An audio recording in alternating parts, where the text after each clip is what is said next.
तर मोदींच्या या माफीनाम्यावर आता विरोधकांनीही टीका केली आहे। मोदींनी माफी मागितल्यानंतर जयंत पाटलांनी लगेच ट्विट केलं, भ्रष्टाचाऱ्यांना महाराजांनी कधीच माफी दिली नाही। महाराष्ट्र महाराजांनी दाखवलेल्या वाटेवर चालतोय, त्यामुळे महाराष्ट्र या चुकीला माफी देणार नाही अशी टीका जयंत पाटलांनी केली आहे।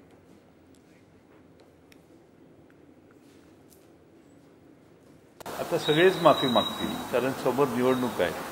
निवडणुका नसत्या तर त्यांनी याकडे पाहिलंही नसतं। निवडणुका आहेत म्हटल्यावर निवडणुकीसाठी माफी मागणं आणि लोकांच्या पुढे, कारण लोकांच्या पुढे जाण्यासाठी या सरकारला महाराष्ट्राच्या तोंड राहिलेलं नाही आणि त्यामुळं सगळेच माफी मागतील। 100 वेळा माफी मागितली तरी केलेला प्रमाद हा माफ करण्यासारखा आहे महाराष्ट्रातल्या दृष्टीनं, असं मला वाटत नाही। सिंधुदुर्गातील छत्रपती शिवाजी महाराजांचा पुतळा कोसळल्याप्रकरणी आता पंतप्रधान नरेंद्र मोदींनी जाहीर माफी मागितलेली आहे। पालघरमध्ये वाढवण बंदराच्या भूमिपूजनाच्या कार्यक्रमात मी महाराजांच्या चरणी डोकं ठेवून माफी मागतो असं म्हणत आता मोदींनी ही माफी मागितली। 2च दिवसांपूर्वी अजित पवार आणि एकनाथ शिंदेंनी देखील माफी मागितली होती।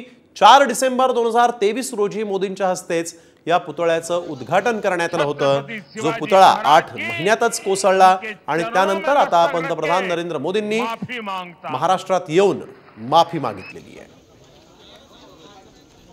छत्रपति शिवाजी महाराज ये सिर्फ नाम नहीं है,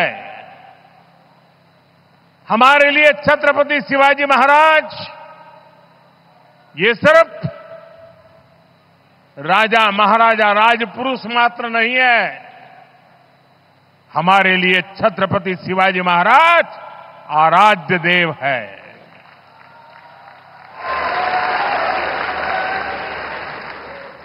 और मैं आज सर झुका करके मेरे आराध्य देव छत्रपति शिवाजी महाराज की उनके चरणों में मस्तक रख के माफी मांगता हूं।